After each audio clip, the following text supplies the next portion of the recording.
because when I was really happy about being an employee, they wanted to be happy employees. When I became really happy about owning a business, all of a sudden they had business ideas. You see what I'm saying? So, what's happening, y'all? This is Mike D with Black Fathers Now, where we're bringing the village to the brothers.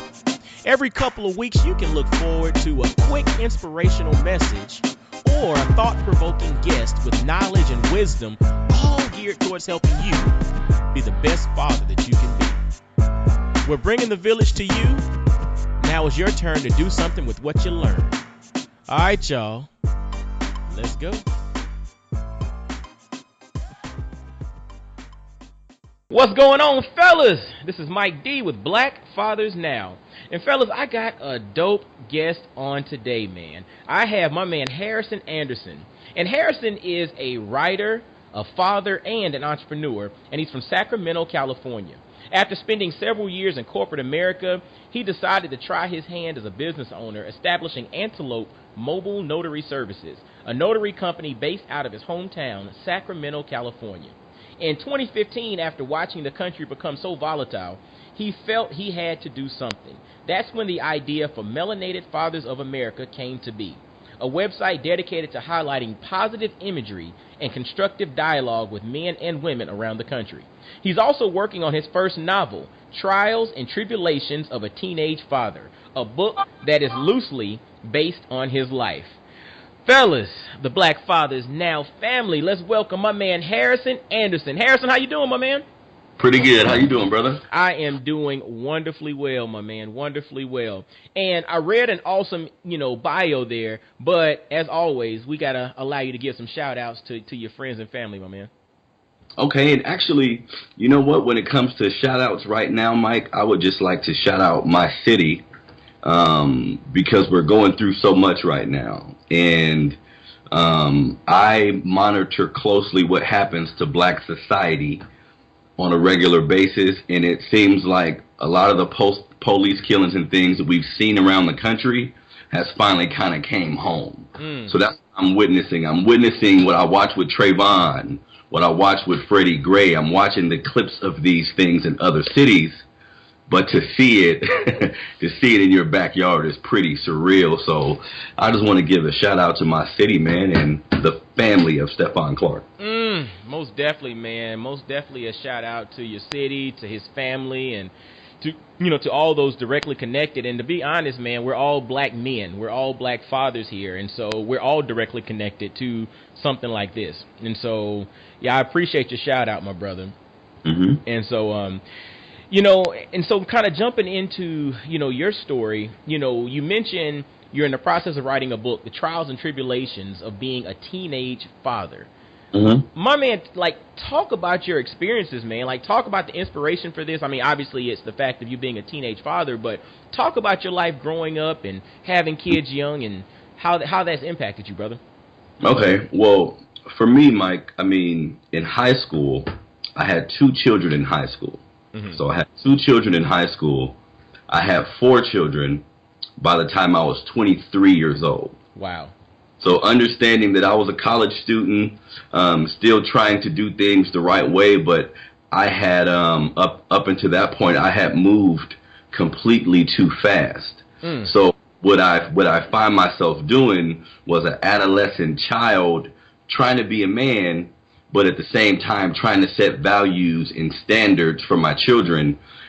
And I was trying to present to them things that I haven't even mastered yet, things that I wasn't good at yet, so I was trying to teach them things. And, around that same time, my mother had died as well. So as a young person, I was dealing with the loss of life and new life.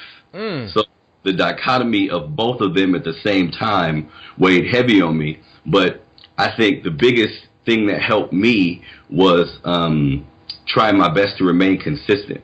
It was really difficult for me, but over time it got better. But even today, I still struggle with my family, my children. We all still struggle with how this journey started.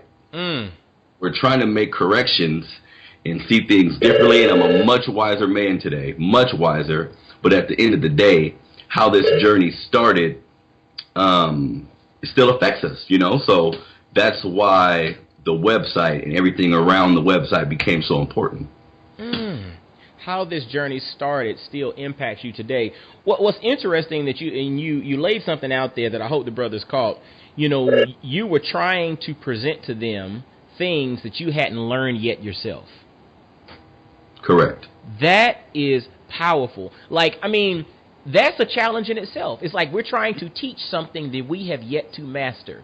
And so when it comes to the notion of, you know, teenage parents, or in all honesty, think about this. If you're a brother who grows up in absence of your own father and you become a father even as an adult, there are probably a lot of things that you never learned along the way that you are just learning on the fly to then teach to your son or daughter.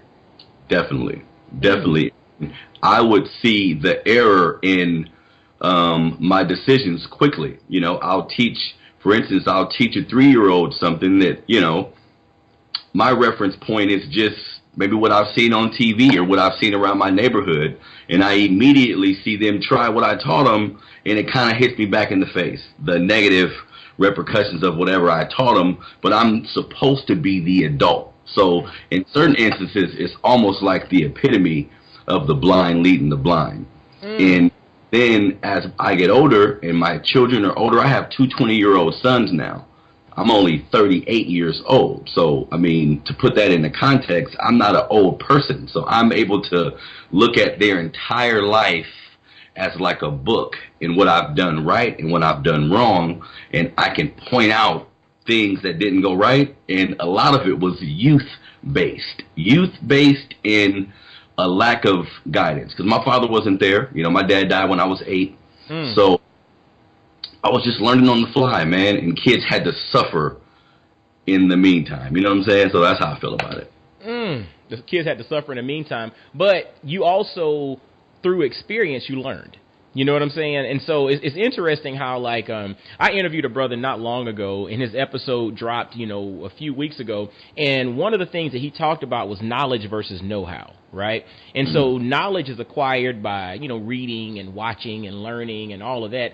Basically, knowledge are things that you form to memory, right?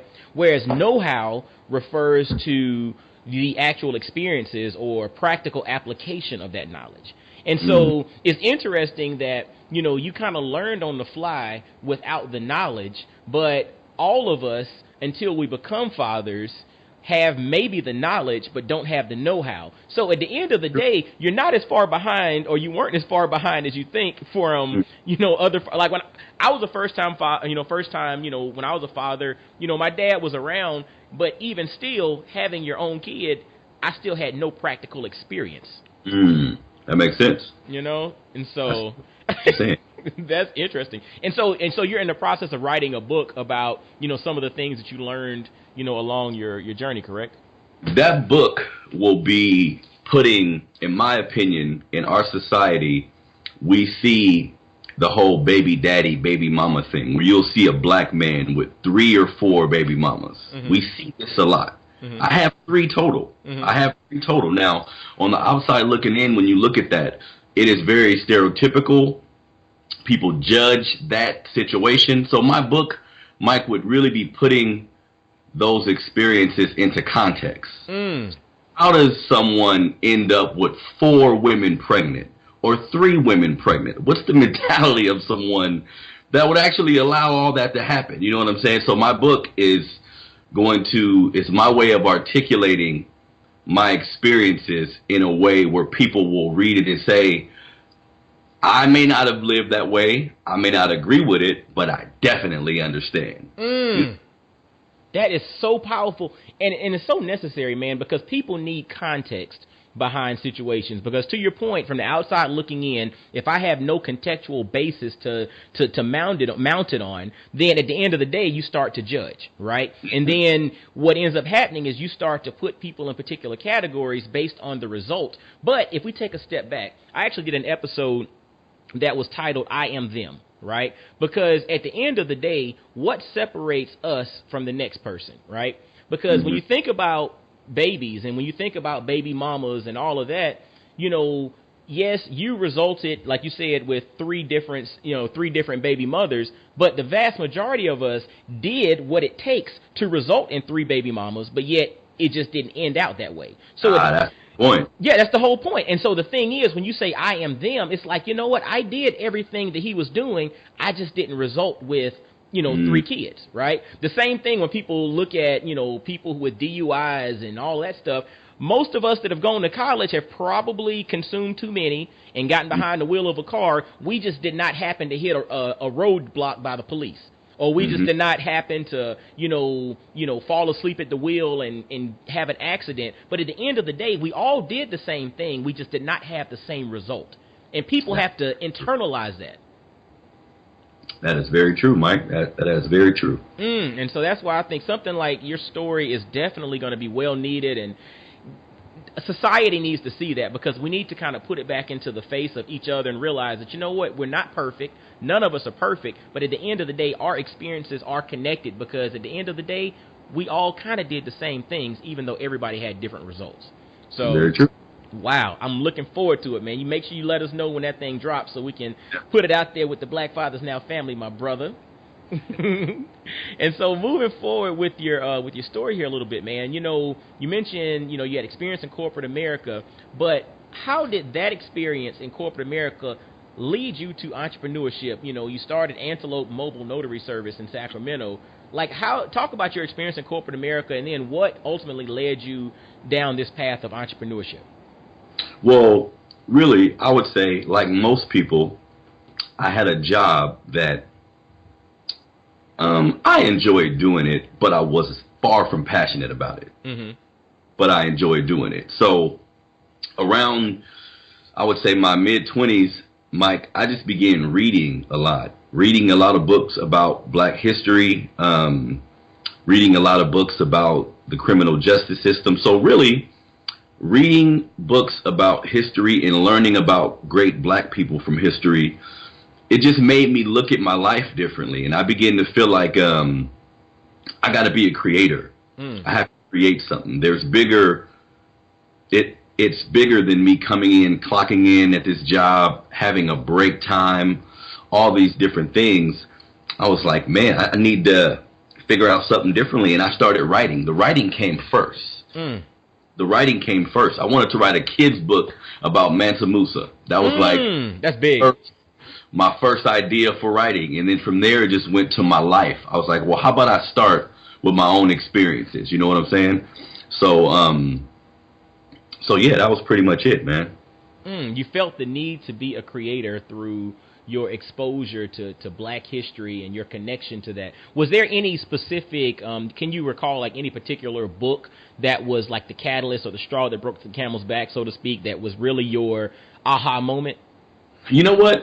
I would say it wasn't a book per se, but it was my new perspective on corporate America as far as the structure is concerned and who's at the head of the table, who owns the company, how does the company truly feel about us. I mean, I was at Verizon for several years and they laid us off. I've never been laid off. They laid us off, moved to a different state, and the way that was handled, it just made me feel like, wow, okay, I was nothing more than a number. So I said to myself, you know what, that's not gonna happen again. So it's not about money with me, it's more about controlling my destiny and creating something that I can give my children. And I just felt like, okay, working, I'll never get there. So I got to figure something out. It's not about money. It's about controlling my destiny. Fellas, pay attention to that. We always look at it, everybody's like, yo, I'm trying to get that bag and I'm trying, on a paper chase and all of that, which is fine. I mean, money is a necessary tool needed for our society or for us to live, in the world that we live in. But Harrison's point of it's not about money, it's about controlling my destiny. And the thing that's interesting, he pointed it out from the experience that he had in corporate America. See, a lot of people look at a job as being a security blanket. right? A job is a security blanket, but I don't think a lot of people have taken time to really look at it from a, from a 10,000 foot viewpoint, right? Because if you really take a look at a publicly traded company, I don't care what their mission statement is. I don't care what product or service they're providing, whether it be medical services or cellular phones or any product or service that's provided by a publicly traded company. If you take a look at their bylaws or you take a look at the inner workings of it, their number one responsibility as a publicly traded company is to return value to the shareholders. Definitely. Everything else is water under the bridge. So all the mantras, the mission statements, and the rah-rah this and that is all fine and dandy. But the number one responsibility of any publicly traded company is returning value to the shareholders. And so when you start understanding what brings value to shareholders, sometimes it's, minimizing operating costs. And the easiest way to minimize operating costs is to cut your employee base. You might hire him back later, but at the end of the day, you're at the behest of Wall Street. You're at the behest of the quarterly earnings. But your number one responsibility, and we need to get this in our minds, fellas, when it comes down to being a creator, like Harrison talked about, when you think about your own financial destiny, when you think about controlling your life itself, so to speak, understand that security with an opportunity via job is not as secure as you think, because their number one responsibility is to return value to the shareholders. Let that sink in. Definitely. You're right about that, brother. Let that sink in. And just to add something to that, at the end of the day, I at first, when I first started to realize how corporate America really worked, I was mad at them. Mm-hmm. Once I realized how it really worked, I was mad at myself. Ooh. Oh, say that again. Ooh. Once I realized how corporate America, once I seen how it worked, I was mad at them. Once I seen how it really worked, I was mad at myself. Because I accepted the job. I signed on the dotted line to accept anything that comes after I badge in the morning. You know what I'm saying? So basically, you were disappointed in yourself that you basically accepted what they gave you versus kind of optimizing your potential, so to speak. Optimizing my potential, really looking for my passion. Because I keep in mind, people may have a job if you want, but something has to drive you that isn't based on finances. And that's what it is. And I think, of course, loving your family and being a father and a provider, these are natural roles we want to take on, but there needs to be some personal passion that drives you, in my opinion, in order for you to really live a fulfilling life. So not fatherhood, not money, but what can you get up and do in the morning, no money involved, and you're going to do it. Because, what's interesting about that, when you truly understand your gifts, your talents, your callings, your passions, you really figure out what it is that, drives you to the point where you don't need an alarm clock in the morning. You never have to be motivated to do it. And the thing is, and that's something, fellas, I hope you're paying attention to that. Really take a deep dive into yourself. Really evaluate who you are, what drives you, what really makes you tick. Because at the end of the day, if you build your life around that, you never need outside motivation again, because you're so internally motivated for that one thing that's enough to overcome any obstacle or any objection that you're going to face. Now, granted, life ain't going to be easy just because you've identified your passions and, you're out there pursuing it. That is not going to make life easier, but it at least gives you the fortitude, so to speak, to overcome the challenges that are going to face you, as you pursue that. It's a book. One of the books, I've talked about it on numerous episodes. It's a book called The Alchemist. And The Alchemist is all about this shepherd boy who's pursuing his personal legend in life. And the concept of The Alchemist is the fact that as you pursue your personal legend, the universe conspires to help you along the way, right? That doesn't mean that it's going to be easy, but as you take that step, as you start walking towards your personal legend or your passions, as Harrison mentioned, you start to realize that all these things around you are actually helping to guide you into that direction.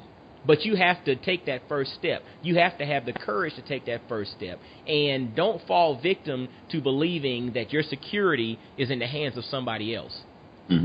The moment that you wake up, the moment that you realize that you're capable, that you're gifted with everything necessary to live a fulfilled life, is the moment that the light comes on and you're ready to move.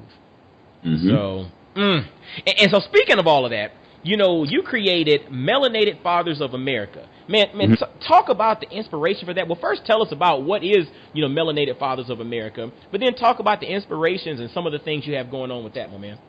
Okay, so Melanated Fathers of America currently is a website that focuses on interviewing fathers around the country about the things that we've been through, what we're good at, how the relationship with our father shaped the relationship we have with our children, and trying to make that correlation by having just really positive, constructive dialogue.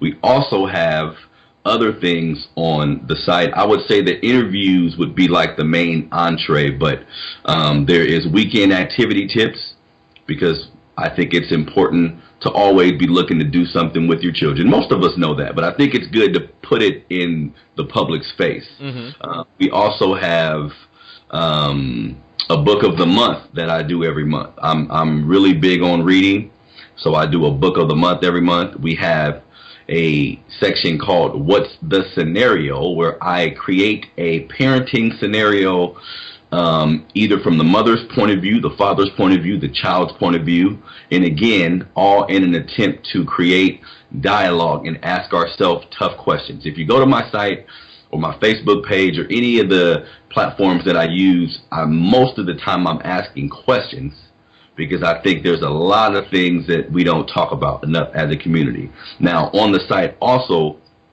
I have stories about little-known people in Black history. If you do your research, or if some people on the site you may have come across, but the bulk of them are people that I stumbled across either in books or other literature that I read, and I think it's important for our children to know, not just know that there was Black kings or there were Black great people. I think, like we were talking about earlier, I think context is extremely important. So you need to know about these people and the details about their life, so you can see the correlation between your life.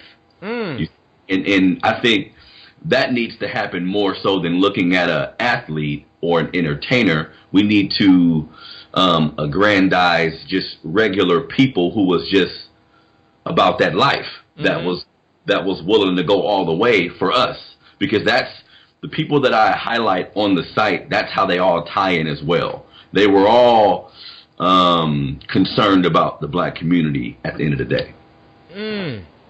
That dude, like everything that you mentioned there literally just hit the nail on the head, that we all need to really check it out and kind of dive into it. The whole concept of dialogue within the family from multiple perspectives, and the stories of various brothers, man, and then also the whole notion of like little known facts or little known tidbits about heroes in our history that might not necessarily be the heroes that you've known about, kind of like the unsung heroes, so to speak. And to that point, like, who is one? Like, what is one Black hero or one, Black of the past that you've, kind of come across that has really been the most interesting for you through your research? Wow. I put you on the spot there, bro. There's been plenty of them. There's been plenty of them. But I'll say this. There's a brother I did a story on the other day. His name is Paul Cuffey. His last name is spelled Cuffe. This brother, in the late 1700s, he got himself a little bit of money. He bought some ships, and he started the first Back to Africa movement. Now, this is before Marcus Garvey. Really? Okay. Before Marcus Garvey, he got some ships, and his plan was to bring African Americans from this country to Sierra Leone.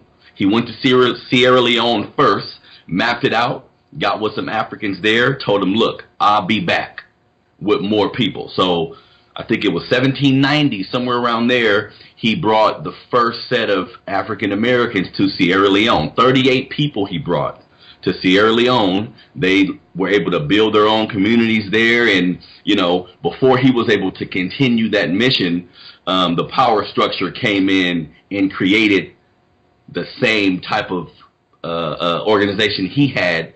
They just funded it better, but they were able to control the narrative. So, Mm.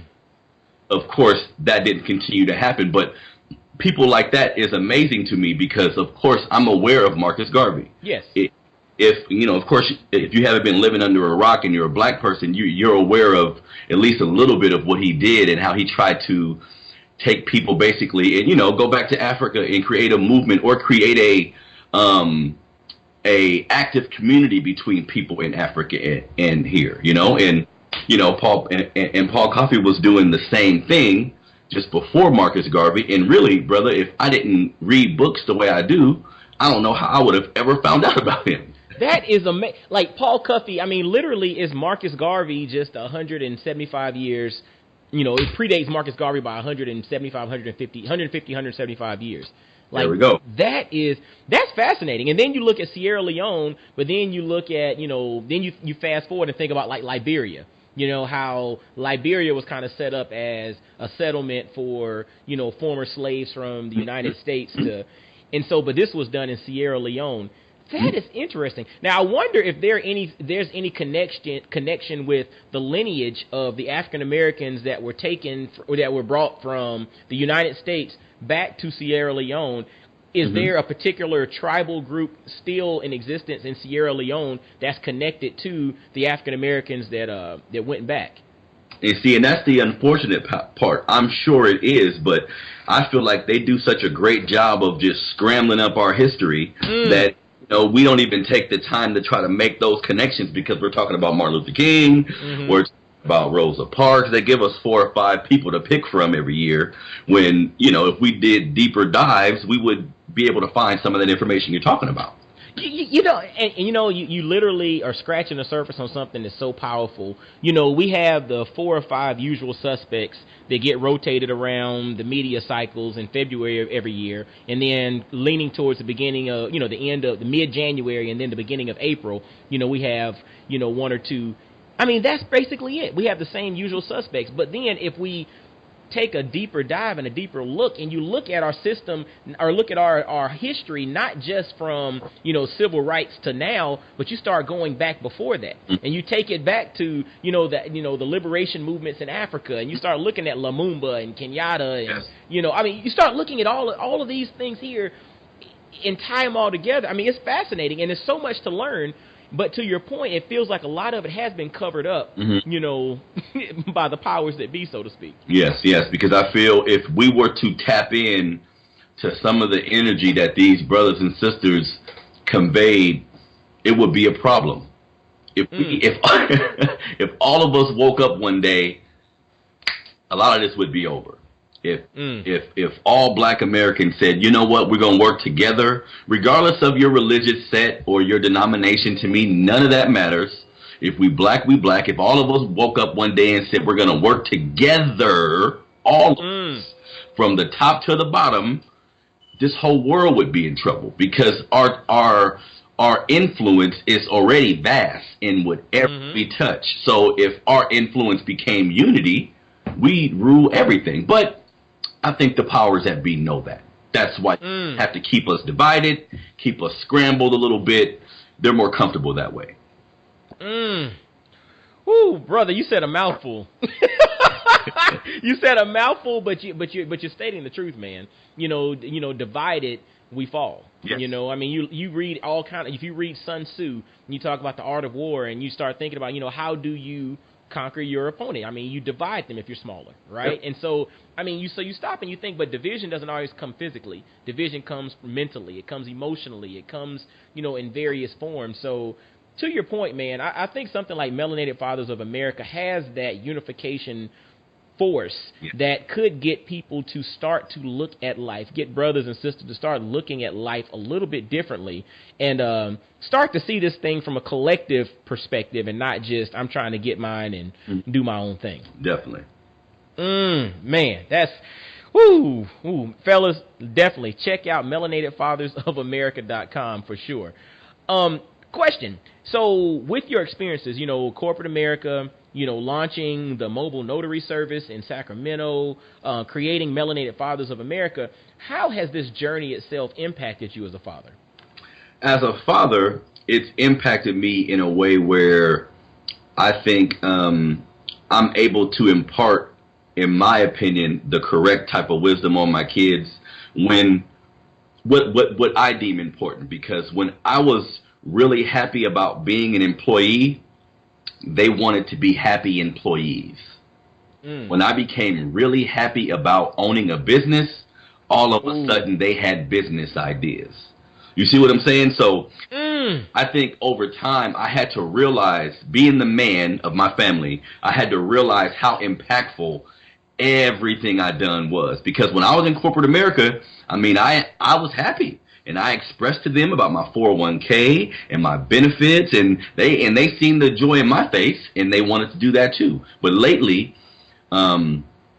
with all of these different entrepreneurial endeavors I've been able to involve myself in, I think they've been able to see that, not me tell them, because that's a big thing. I mean, that's it. It's more of what you do than what you say, but they're able to see me involve myself in things that involve what I've created, and I think that feels good, and ultimately I'm doing all of it so they can have something after I'm gone, and not money per se, but some sort of structure, a business that they can run, so we can keep this thing going.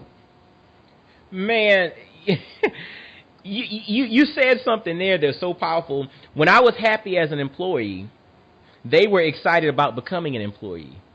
When I became happy about entrepreneurship, all of a sudden they started coming up with business ideas. Yep. Fellas, let that sink in. How we approach things matters. What our kids see us doing matters. Because, kids don't always do what they're told. We're all dads here. We understand that, right? Rarely do they do what they're told all the time. But there's a strong likelihood that they will have interest in what they see. And so if dad finds interest in something, if dad finds enjoyment in something, you think about this. If you like football and you watch football every Saturday and every Sunday, and your son sees you watching football every Saturday and Sunday and going to the games with you on Saturdays and Sundays, by default, there's probably a strong likelihood that he's going to grow up a football fan. Mm-hmm. So to me, imagery is important. Optics are important. Involving your kids are important. But we have to be mindful that on the flip side, what if we have negative energy about what we're doing? What if we come home and we're always complaining about our job and complaining about our business and complaining about this or complaining about our spouse or if we're always complaining about something, what type of example are we setting for them? Mm-hmm. Very true. Very true. Because, I always tell myself, my house is like a little bitty country. In this country, there are rules, there's a mentality, there's a way of living, and this is separate from the outside world. So a lot of what we get about life is in this little bitty country we call our house. What does dad get mad about? What does he yell about? What makes him happy? Who does he talk about? How does he refer to the other races of people? You see, when you're in the house, for most adults, that's when you're raw. That's when that's right. How you feel about everything. So most of the times, your kids, even if they're not hearing you talk about it, they're picking up all this different energy from you. You know what I'm saying? Mm-hmm. So that's important, man. Dude, my house is a little itty-bitty country. And rules, I mentality. Rules. Yeah. Go ahead. Yeah, I create the rules. Because what happens is, when our kids go outside of the home, everything begins to change. They get influence from friends. They get influence from different family members. They get all these different outside influences. But if what you're doing in your house is solid enough, those influences don't really matter. I think that's why the two-parent home thing is so important. Because once it's not a two-parent home, now we're talking a immediate divide. Now we're talking two countries. There's a house over here, and there's a house over here. So now these two countries got to get together, and they got to politic, and they got to make sure they're on the same page. It's very difficult. Dude, I'm going to tell you, that analogy is so powerful, and I don't think of all the interviews and the reading and all that stuff, I don't think I've ever heard it referred to that way. But my house is a little itty-bitty country with its own rules, mentality, attitudes. I mean, your own, in essence, constitution, so to speak. That is all embodied within your house. But if this is not a two-parent household, now we have two countries that have to collaborate. And think about like international relations. There we go. Think about, this analogy is so profound. Fellas, I hope you're listening to this. Your house is your own itty bitty country. The attitudes, the rules, the mentality. Think about all the different countries around the world. Each country has their own way of operating. Some are capitalists, some are socialists, some are monarchies, some are, monarchies, some are, dictatorships. I mean, you have all these different things, but each country also has its own attitude, how they approach themselves, how they carry themselves, what they feel about the outside world. I mean, the attitudes, that's deep. And so, to your point, if there is a divided house, if it's not a two-parent household, then you have two countries that have to figure out a way to formulate international relations on property that has basically dual citizenship. There we go, Mike. And most countries really don't like each other. They're just allies for the moment. And I think why is because you're so far apart. Your mentalities and your philosophies are so different because you're so far apart. You're so used to doing something a certain way. So when someone that's not from where you're from and they say, hey, try it like this. Well, I mean, yeah, but I've been doing it this way for so long. You see what I'm saying? And don't get me wrong, countries come together all the time and do things that's in the best interest for both. That is definitely something that can happen, but why put yourself through that? Why put yourself through that if you don't have to? Dude, and just thinking of that analogy, what percentage of I think it's 193 countries in the world offer dual citizenship? See? They don't. It's thought-provoking, brother. Like, you stop me, you think, if I am operating my own little country within these, these four walls or the perimeter of my house, if that's my own country, and we establish our way of doing things, and with other countries, how many offer dual citizenship? Yeah, they don't want you over here tainting up what they've built. They've built these rules and these regulations, and here you come with this outside train of thought. Regardless, this is a kid, this is a company, this is anybody. That's just how it works. When you're in the confines of doing something yourself and you're figuring it out, you and whoever that's in your house, whatever outside source, the energy that outside source brings, sometimes it can be a positive one, sometimes it can be a negative one. Like, in my opinion, Mike, I've seen men, when I was younger, I remember seeing men who would get new families and move away. They would get new families, and you would say, how did they forget about their kid? How did they forget about that kid? Well, he just went to a new country. He went to a new country, and the stuff from the old country, it may kind of mess up what he got going now. You see what I'm saying? It's a difficult thing to blend the family. I think I've done that successfully, where I have my new situation, and I bring my kids into my new situation, but it was difficult. Because it's so many different opinions. You know what I'm saying? So much going on at once. Wow. Like you said a mouthful there, brother. That is like I'm still tripping on like the analogy of your household is your own country. And with that country, you're raised with certain ideals and certain mentalities, certain attitudes. So when you do get your passport and travel internationally, and you go to other countries, there are things that you learned in your own country that help you to shape how you perceive or how you approach life in other places. Yes, that's why they call you a foreigner, because you are foreign to their ways of living. And when you get there, you got to get acclimated, because it smells different, the people look different, the people sometimes are smaller. You don't like the food? You see what I'm saying? It's different. Wow. Woo. Fellas, as you can see, this brother is full of info, full of wisdom, full of good stuff, and you definitely need to check him out, Melanated Fathers of America, and just reach out to him. So Harrison, what's the best way for brothers to kind of get in touch with you, man, to connect with you, to see the stuff that you have going on? What's the best way to Definitely. The best way to connect with me would be Instagram is Melanated Fathers 100. I'm on Twitter at Melanin100 on Twitter. The website is melanatedfathers.com. That's melanatedfathers.com is the site. And yeah, man, just check the site out. Keep supporting me. My plans for the future, Mike, are just to continue to improve. I would say right now, I am literally in the infancy stages of this thing that I'm doing.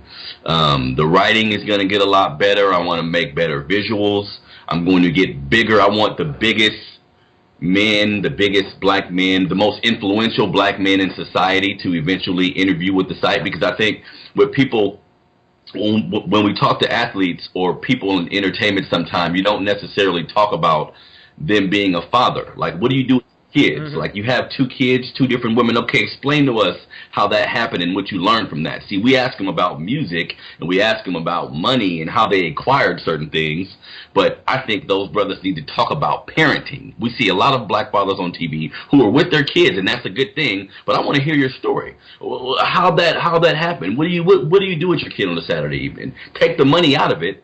Just how do you interact with your children on a day-to-day basis? So ultimately, I think that's where we're headed with the platform, and of course, eventually get the interviews to visual interviews. So we'll be doing it, on video instead of just the writing. That is awesome, man. Most definitely, fellas. And check out melanatedfathers.com, on Twitter, Melanin100, IG, melanatedfathers100. I'll have all of that in the show notes. So all y'all have to do is just check it out, click it, and roll. And definitely reach out to Harrison, man, and let him know you heard about him on Black Fathers Now. And it's pretty interesting. He and I connected through some back channels, but, I really saw what he had going on from the print perspective, and, I'm actually doing very similar things from an audio perspective, and I think all of this thing kind of helps to raise our profile, and, a rising tide lifts all boats, man. And so that's exactly what we're all doing, and we're all working together. We talk about collaboration. This isn't a competition. This is a collaboration. Like, I'm like, man, how can I help you grow? How can we help push Melanated Fathers of America to the forefront and become, the top, online magazine for black men? You know what I'm saying? And he's asking the same thing for me on the back end with Black Fathers Now. It's like, how do we help each other grow? That's what this is all about. And I hope you all kind of peep that. We are not competitors. We are collaborators. Yes. The moment that we start to realize that within our community is the moment that synergy sets in. And synergy, for those that don't know, is the sum is greater than the parts. So that means 1 + 1 might equal 40 instead of 1 + 1 equaling 2. But the moment that we put our stuff together, that's the moment that we start having synergy in our interactions, and who knows where we go from there. So, Harrison, thank you so much, my brother, for taking time out of your schedule to share your story with us, to share what you have going on, share some insight about being out in Sacramento and, kind of currently, folks are dealing with the Stephon Clark case. Thank you for giving us some insight there. And as always, man, if we can do anything from Black Fathers Now to help support you, man, you always reach out because you are part of our network. Thank you. I appreciate it, Mike, man. I appreciate you having me on today. No doubt, no doubt. And fellas, definitely reach out to Harrison, melanatedfathers.com. Let him know you heard about him on Black Fathers Now. As always, visit blackfathersnow.com. Follow Black Fathers Now on Facebook, Instagram, Twitter. Subscribe via Apple Podcasts, Stitcher, Google Play, any place you listen to podcasts. Make sure you subscribe, share it with your friends, leave comments. And this episode has been brought to you by BlackFamilyApparel.com. Visit Black Family Apparel, where you can grab some awesome apparel that celebrates the nuances of the black family. And fellas, until next time, y'all be blessed, well, and wise. And I'll holler at you. Peace. Yo, fellas, I hope you enjoyed today's episode. And always visit BlackFathersNow.com, as well as follow Black Fathers Now on virtually every social media platform you can think of. Instagram, Facebook, Twitter, everywhere. Just follow us and engage with us, man. Look forward to hearing from you. And I guess until next time, I'll holler at you. Peace.